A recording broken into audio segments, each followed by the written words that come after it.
Okay, let's kick things off with a more fun problem, which is a truss system. And truss systems can be interesting because they're still fairly easy to solve by hand. When you get into things like frames, they become quite difficult to solve by hand, and that's usually where you would employ some kind of FEA or computational tool to solve them. But these are still fairly doable by hand, and there is just one thing that there's two things that we need to keep in mind when analyzing truss systems, and that is that you have two methods of doing them, and you also need to identify zero force members. Often. This one we might get away with not doing that, but okay.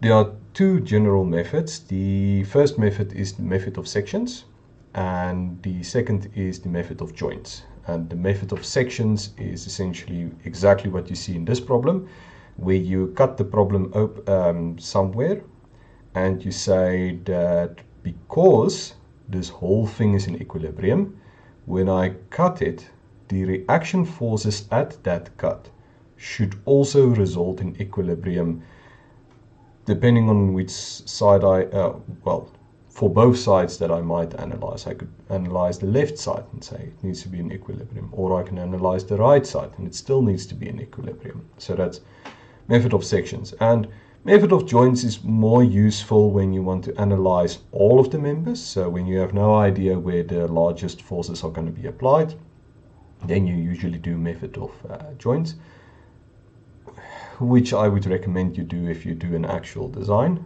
But anyway, then you go and you say every little joint needs to be in equilibrium, and you do all the forces from there. And the nice thing about frames, and this is why it's fairly easy to solve, is members can only be in tension or compression, or they can have no force applied going through them. And those are then the zero force members. Which means that all the forces that we calculate is in line with the member itself, which makes it nice. All right, let's get cracking then. I think we'll do this problem in two videos. We'll first do method of sections like they basically recommend over here. So calculating all those red forces. And then we'll do another one where we do method of joints, because I think in terms of design, it's probably the better method to do. Okay, so let's do method of section here. And the first thing we need to do is we need to calculate the reaction forces, because there's a reaction force over here. Well, in fact, there's two reaction forces. No, this one only has one, because these are rollers, so it cannot have a reaction force in the x direction. We should probably put in a coordinate system.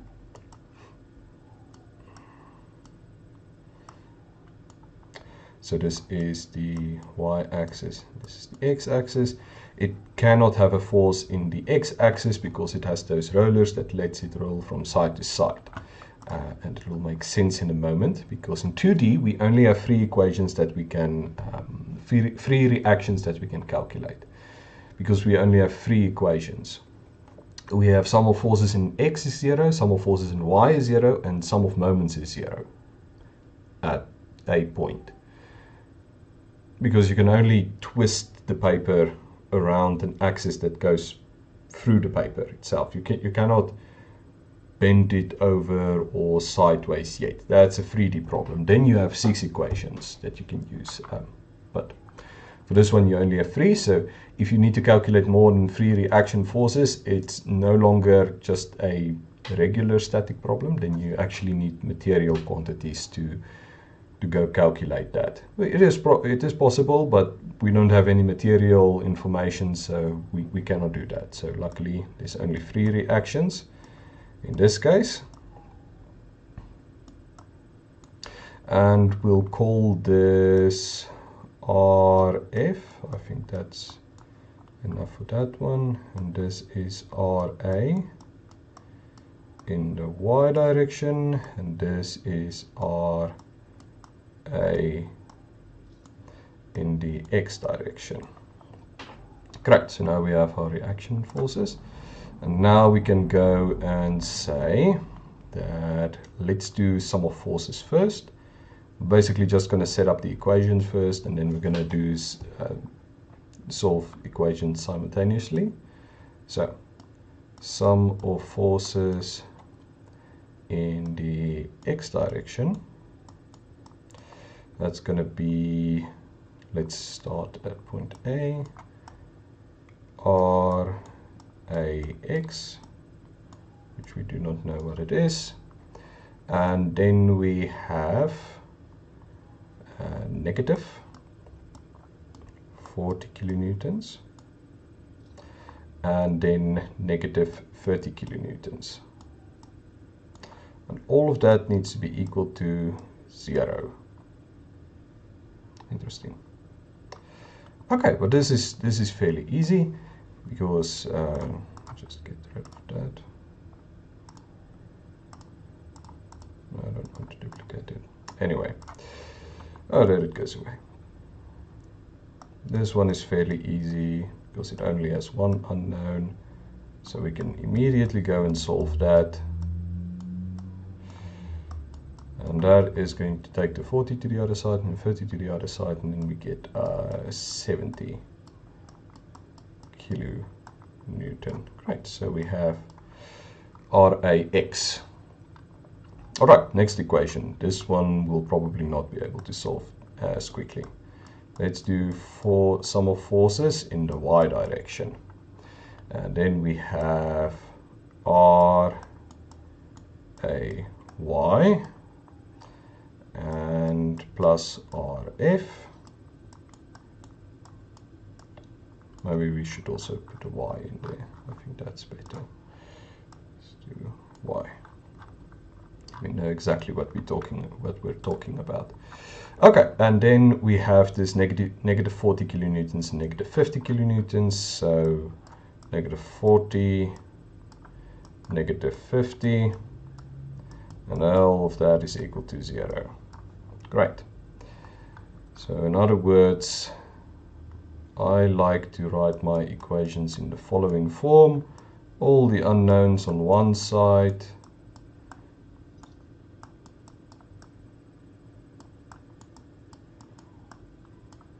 and then all the numbers on the other side. So this is going to be 90. And we'll call this equation 1. Great, and now we need to set up another equation. So this time we are going to use sum of moments. And here's a little trick that we can probably employ here to make our lives easier. We can set the sum of moments either at F or at A, because then the reaction force RF at the point F will not cause a moment about F, because it has no arm, so it cannot generate a moment. And the same goes with at A, because RAY cannot generate a moment about A, because it's going through A, then it cannot generate a moment. So that might make our lives a lot easier, because then we only have one equation that we need to solve, and then we can plug in that value into equation 1. That might be the best way to go about this. So, okay, let's go with A, because for alphabetical reasons, no other reason than that. So we say sum of moments about A. That's a very ugly A. Sum of moments about A is equal to 0. And that is also equal to, now we have distances that we need to go through. And it is, let's start with RF. We will get the unknowns out of the way, and then we'll go about 40, 30, and so on and so on. So the distance between these two, another important thing that I forgot. We need to define the direction that we're taking as positive. So let's say, because it is not that important with the X and Y, because you already have your axis system over here. You can also just show that which way you're going to take the moments as positive. But it's always nice just to go and draw that in and say we're taking counterclockwise as positive in this case. So now we see that we have this arm over here, and Fy is applied in this direction.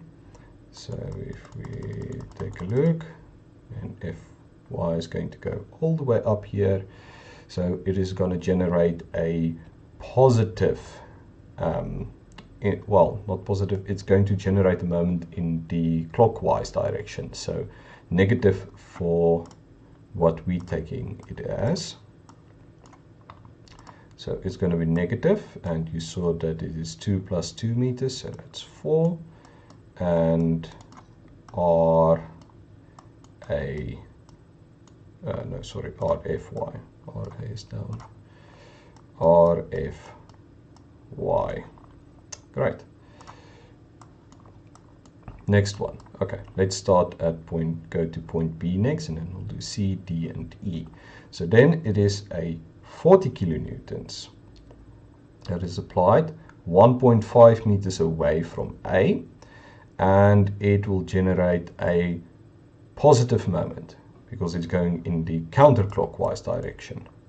And then the same for the other one. So this one is going to be plus 1.5 and times, I think that was 40, was it not? 40 kilonewtons.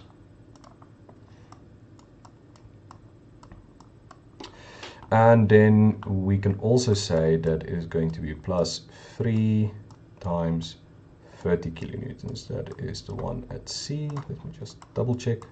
Got that right? 1.5 plus 1.5, 3 meters away, 30 kilonewtons, also in the positive direction. Great. And now we have a 50 kilonewtons over D. But D, the load that's applied at D, goes all the way straight through A. So this is not going to generate a moment at all. So we can ignore this one.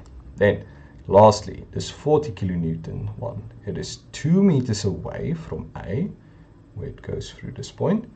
And it is also going in the positive direction. It's going to create a negative, or a counterclockwise moment about A. So it is 40 times 2 plus 40. Let me do we've been doing distance first in all the other cases, so let me do the distance first. Times 40. Great. And now we can go ahead and start solving this guy.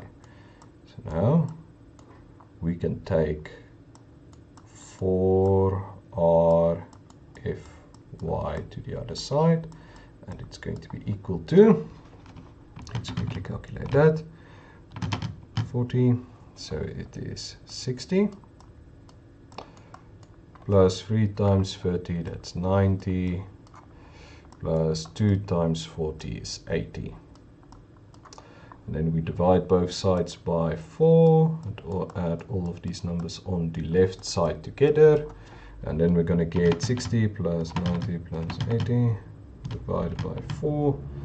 So we end up with 57.5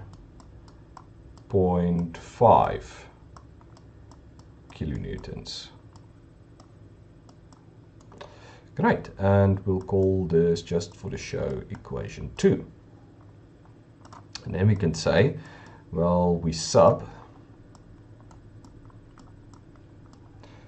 2 in 1. And then we're going to get, just zoom out a little bit, see where we're at. There we go. And then we are going to get RAY plus 57.5, and then we are also going to say equate this to 90. And from that, we can easily calculate RAY as 90 minus 57.5. So we get 32.5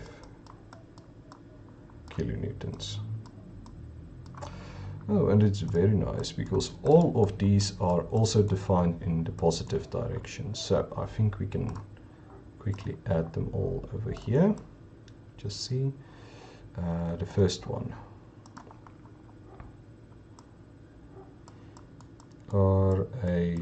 RAX is equal to 70.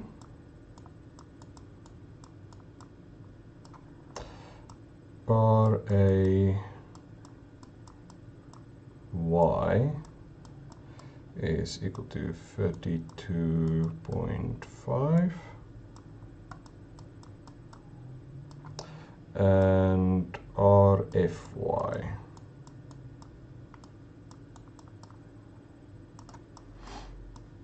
that we calculate is 57.5.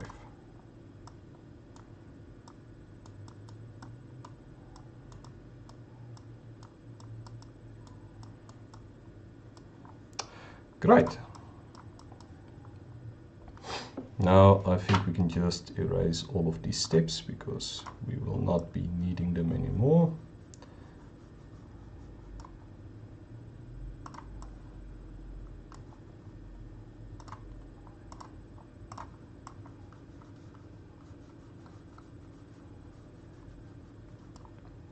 Okay, now we can get back to actually calculating the internal forces.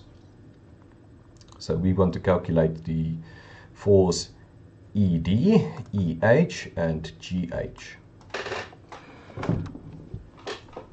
Okay, and the way we are going to do that, I think the easiest way we can do that is by taking the left side.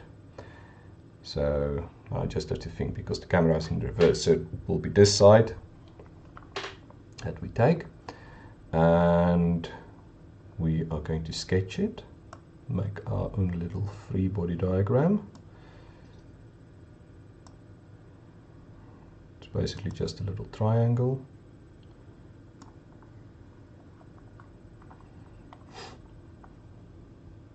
It has a load at the top, and it has a load over here, and this is 2 meters, and this is 1.5, and this is 57.5 kilonewtons, and this is 40, let's do it on this side, 40 kilonewtons. And then we have a reaction force, goes this way. We have another reaction force, goes down, and another reaction force that goes in this direction. And this one we are going to call F E D. This one we are going to call F E H, and this one we're going to call FGH. Right, so now all of these forces have a name, and we see that we have kind of a little bit of a problem because we are solving it in a 2D coordinate system. And on first glance, it might look that we have, in fact, 4 forces that we need to solve, but we know that we only have 3 equations because we have FED, which has an x component, and FGH, which also has an x component, but FEH have both a y and x component. But here is the good thing about trusses. We already know in what direction EH is going to be in. So we can draw a little triangle on this side and say that this little triangle is a 2 in this direction and a 3 over 2 upwards. Great. So now this kind of looks like a triangle that we're already familiar with if we just multiply it by 2. So I'm going to redraw it and say that we can also take this triangle, because this is now just in terms of scale. It's a 3, a 4, and then we know that this side is a 5. Right, so now we only have 3 because we know the direction, and then there can only be one type of force that satisfies that direction for equilibrium. Excellent. Now we should probably get started on the equations. So we're going to do, let's do the y one first. I'll do it a little bit out of sync now, because I see that there's only one force that has a y component, so then we can immediately go ahead and solve that. So we do a force, sum of forces in the y direction, and upwards is positive, is 0. And then we say that it is also equal to 57.5. So we tackle that force. And then we need to tackle this force, minus 40. And then we have only this force that acts in the y direction, and it's going to act in the negative. In this case, we're assuming that tension is always positive. That way, if we get a positive magnitude for FEH, or a positive value for FEH, then we know it's a tension force, and if we get a negative force, then we know it's a compression force. So that's the way that you usually go about these. And then we see that it is 3 over 5 in the y direction. So 3 over 5 in FEH. Great. And now through some rearrangement, we get that 3 over 5 FEH is going to be equal to 57.5 minus 40, and that is 17.5. And then we are going to times both sides by 5 over 3 to get rid of that 3 over 5 on the left hand side. And then we get a little bit of a nasty number, but that's okay, we can make do with that. We'll round all of these values off at the end. I'm just keeping them to 6 significant figures because I might still use them now. So 29.1667 kilonewtons. So,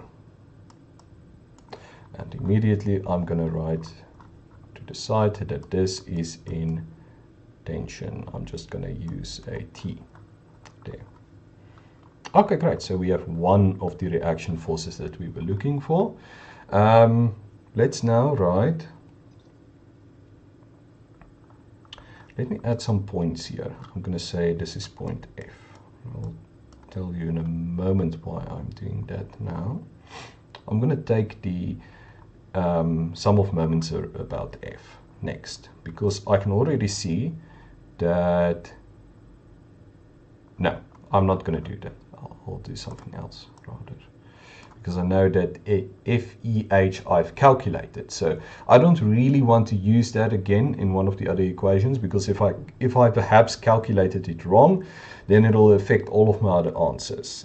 So I'm going to try to stick with these guys as much as possible, because I'm more certain that they are correct. I know I also calculated 57.5 kilonewtons, but I mean, yeah, just try to avoid using forces that you've already calculated, because if you're wrong, then all of your other answers will definitely be also wrong. So it's just a little bit of a safety thing that you can do. Okay, so I'm going to take moments about E rather. So this is point E over here, because if I take moments about E, I'm getting rid of a total of 3 forces that I need to account for, because the 40 kilonewtons is not going to generate a moment that it goes through E. FED goes through E, and FEH also goes through E. So all 3 of these forces is not going to generate a moment about E. It's only FGH and this reaction force over here. Let me just add that. So sum of moments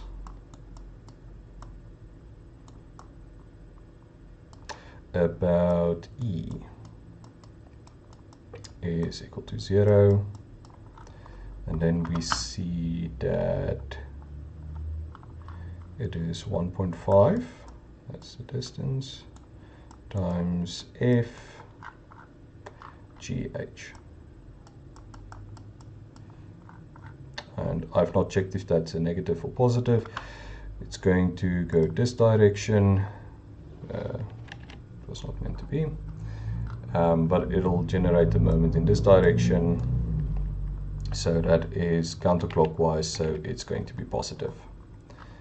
And then this guy is going to generate a moment about E in this direction. So this is one is going to be negative because it's clockwise and it's 2 meters away. So then we say minus 57.5. Great. Then I'm immediately going to go and divide by 1.5, and I take this one to the other side so it becomes positive. So it's 2 times 57.5, and I am going to divide by 1.5, then I get 76.6667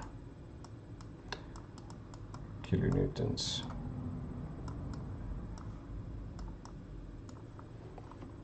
Okay, great. And this one is also in tension because it is a positive force, so another tension force. Okay, and now which ones did we calculate? We calculated this one and this one, so we still need ED. And we can get that by the last equilibrium equation, and that is sum of forces, something like that, sum of forces in the x direction should be 0, and that is, this side is positive. So both these guys doesn't contribute anything, so we have FED is equal to FED, which we are trying to calculate, plus FGH, which we have just calculated, and then a part of FEH. So if you go to the top, you'll see that FEH is 4 units in the direction of x for every 5 units of its magnitude, and it's also in the positive direction, so it is 4 over 5 EH.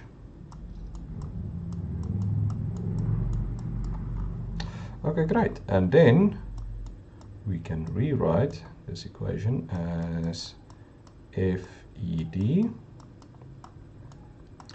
and we take these two to the other side, so this one becomes negative, and just the magnitude of that, 76.6667 plus 4, no, negative, because it goes to the other side, and that's how easily a sign mistake can happen.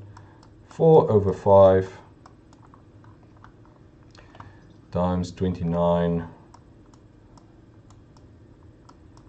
29.1667, I think.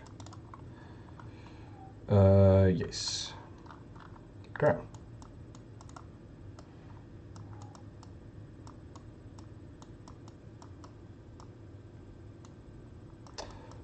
FED is then equal to 76.6667 minus 4 over 5 times 29.1667.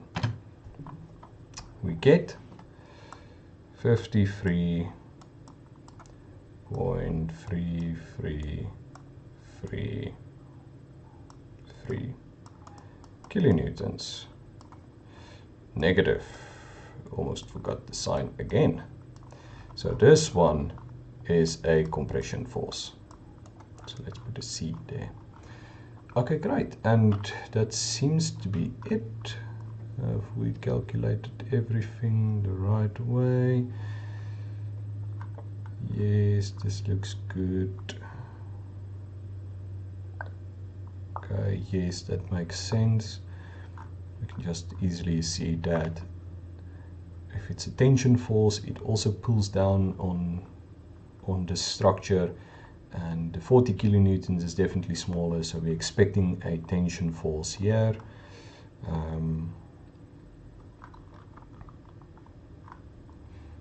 This one, it has two moments that we look at. One is pulling this way, one is pulling that way. The 57.5 kilonewtons has a longer distance, so it is a greater moment. And then to match that, the FGH has to pull in the other direction, so it'll probably be a tension force, and it has a smaller arm, so it needs to be a larger force, and we get a larger force and a tension force. Great. So all the forces thus far pull in the positive x direction, and then FED needs to go in the other direction, so it has to be a compression force, and it'll probably be, I'm just thinking, there's a problem here. It is too small. It is too small. Yes, indeed, it is too small. And the reason it is too small is because I made a calculation error in my calculator, because I just thought now it needs to be bigger. It needs to be a larger force than FED, or not FED. FED needs to be larger than FGH because it needs to resist that as well as EH. And then we cannot have 53.333 because that's smaller than the 76.6667. So we made a mistake over here. It's negative 66.667, negative 4 over 5 times 29.1667. Yes, now it makes more sense. And we get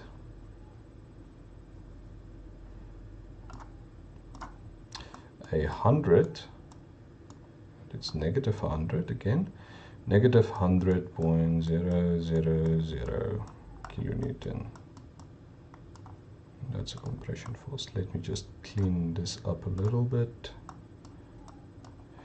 Okay, now we are on the right track, I think. Great, so does this make sense? Yeah, everything seems to be making sense now.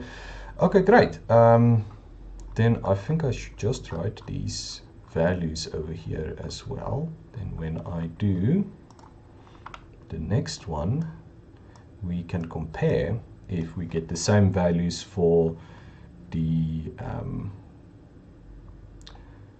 section analysis as we will get for the, no, it just slipped my mind. It is that point analysis, or the,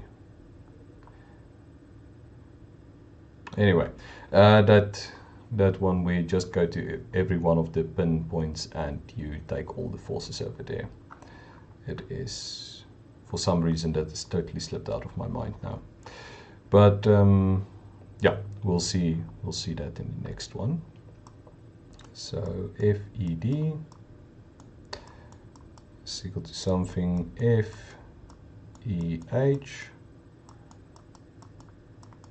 go to something, if GH.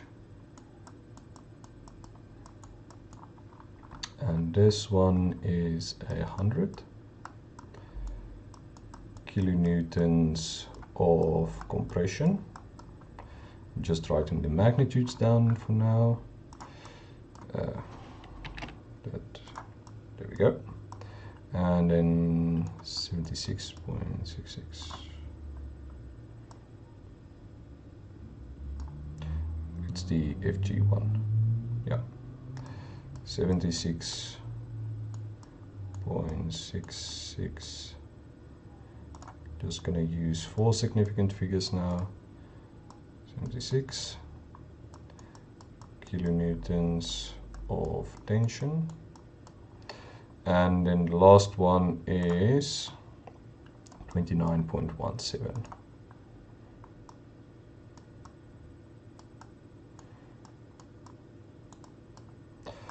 Also tension. Great. So we are going to compare all of these values in another video.